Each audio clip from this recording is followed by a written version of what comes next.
At the entrance to a tomb hidden beneath the hills of southern Mexico, archaeologists found a creature staring back at them. It was an owl carved in stone. Its eyes were wide. Its head framed the entrance. And inside its open beak was the painted face of a man who had been dead for about 1400 years. Beyond the owl, the tomb became even stranger. Stone guardians stood beside an inner doorway.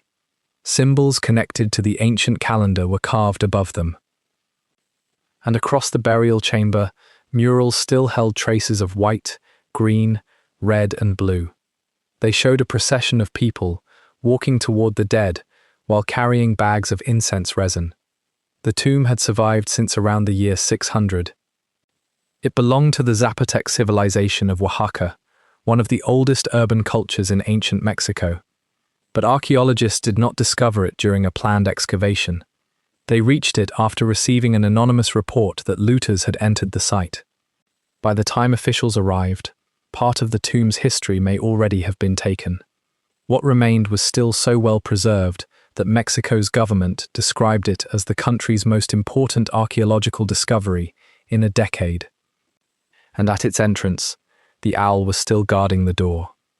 The tomb lies near San Pablo Huitzo, in Oaxaca's central valleys. Today, the region is known for mountains, dry valleys, villages, and archaeological sites scattered across the landscape. 14 centuries ago, it was part of a world shaped by Zapotec cities, farming communities, temples, noble families, and long-distance trade. The Zapotecs had already lived in Oaxaca for many centuries before the tomb was built.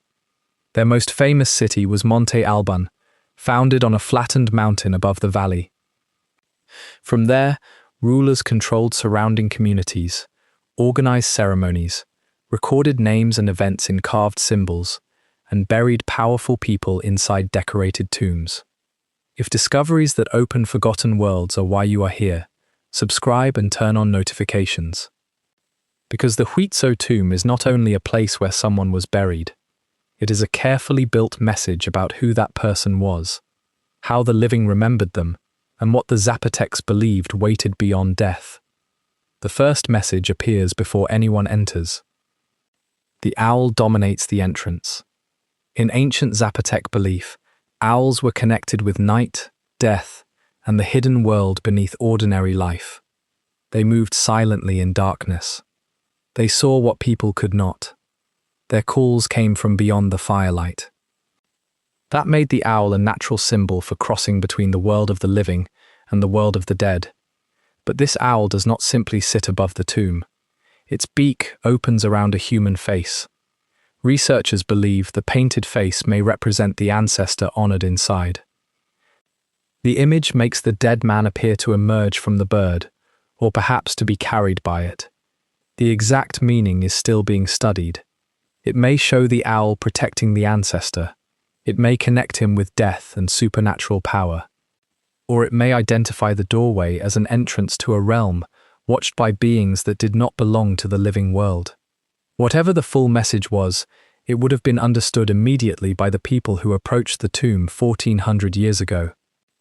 The owl told them that they were crossing a boundary. Past the entrance was another carved doorway separating parts of the tomb. Above it, stone slabs carried calendrical names. Across ancient Mesoamerica, a person's birth date could become part of their identity. A day was formed by combining a number with a named sign in a ritual calendar. Important rulers, ancestors, and supernatural beings could be known by these combinations. The symbols above the doorway may therefore preserve the names of people connected with the tomb. But reading them is difficult. Zapotec writing is among the earliest known writing traditions in Mesoamerica, yet much of it remains only partly understood. Researchers can recognize numbers, day signs, place symbols, and repeated patterns.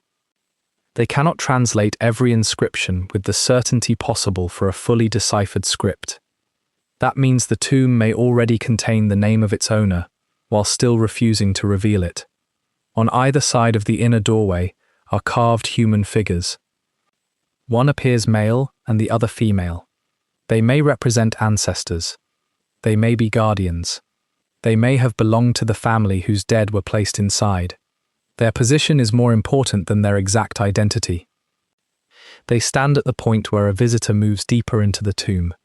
The living would have passed between them. The dead rested beyond them. Then came the murals. The walls preserved a procession painted in several colors. Figures move in a line carrying bags of copal, a fragrant tree resin burned as incense across ancient Mesoamerica. When copal burns, it produces thick, scented smoke. The smoke could fill a chamber, rise toward a temple roof, or drift across an open plaza during ceremony.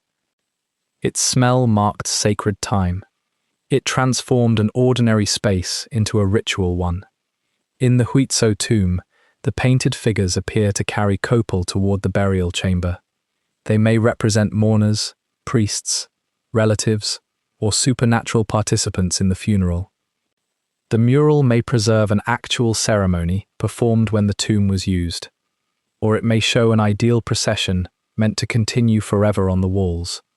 Either way, the dead were not imagined as disappearing alone. They were approached through movement, smoke, color, names, and carefully arranged images. The tomb was built like a stage for memory. A visitor first faced the owl, then crossed a carved threshold, then passed between guardians, then entered a chamber surrounded by a permanent funeral procession. Every part controlled how the living experienced the dead. This tells us that the person honored there was probably important. Ordinary families did not command the labor required to cut stone, shape sculptures, cover walls with plaster, prepare pigments, carve calendar symbols, and construct a burial chamber designed to survive beneath a ceremonial site. The owner may have been a ruler, noble, priest, or powerful ancestor of the local community. But archaeologists have not announced a name. Only a small amount of human bone was recovered. The tomb had also attracted looters before officials secured it. Objects that once identified the dead may have been removed. A vessel could carry a painted name. Jewelry could show rank. Offerings could connect the burial to distant regions.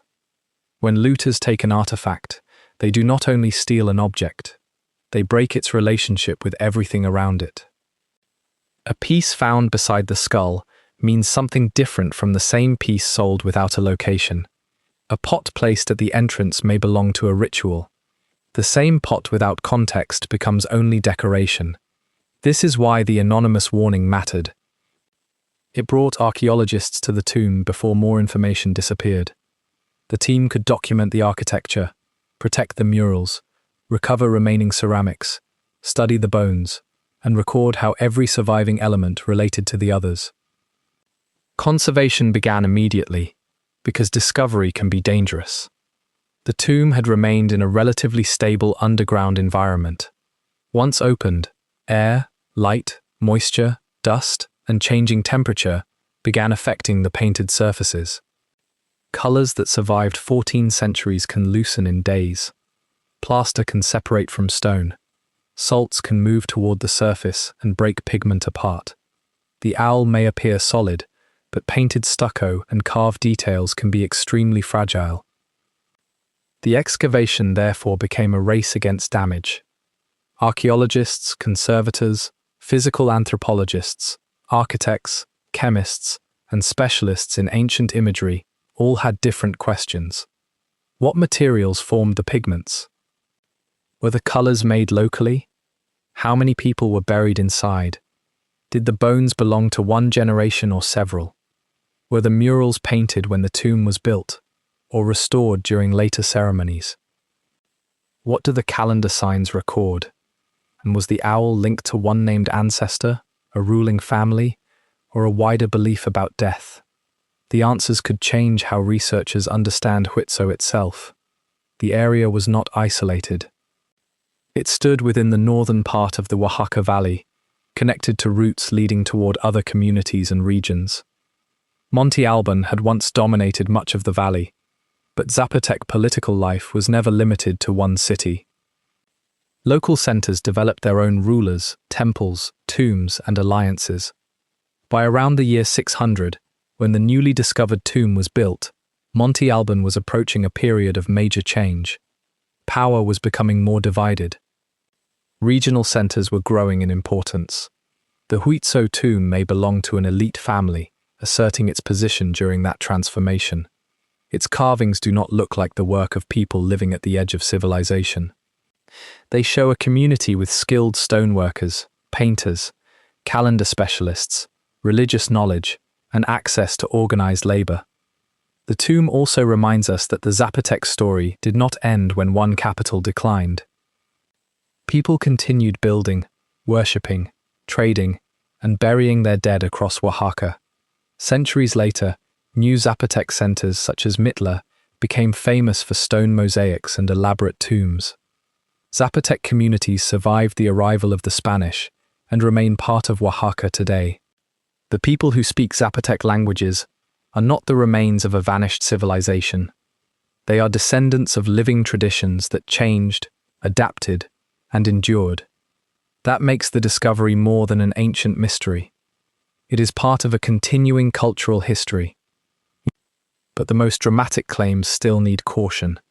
The owl does not prove the tomb was believed to be a literal gate to hell. The painted face has not been securely identified as a king. The male and female carvings may be guardians, ancestors, or something else. The murals do not tell us the exact words spoken during the funeral, and the presence of calendar symbols does not mean every sign has already been translated. The tomb gives archaeologists powerful evidence. It does not give them permission to invent what is missing. What can be said with confidence is already extraordinary. Around the year 600, Zapotec builders created a monumental burial place at Huitso. They marked its entrance with an owl associated with darkness and death. They placed a human face within its beak. They carved figures and calendrical names around an inner doorway. They painted a procession carrying copal in white, green, red, and blue. And they designed the entire space to surround the dead with ancestry, ritual, and power. Then the tomb disappeared beneath the ground. Dynasties changed. Cities rose and declined. The paintings remained in darkness. The people who knew the owner's name vanished. Eventually, looters found the entrance. An anonymous voice warned the authorities. And after 14 centuries, archaeologists stood before the owl again. The discovery may still reveal the identity of the person buried there. The bones could show age, health, diet, and biological relationships. Pigments could reveal trade and workshop traditions. Ceramics may narrow the date.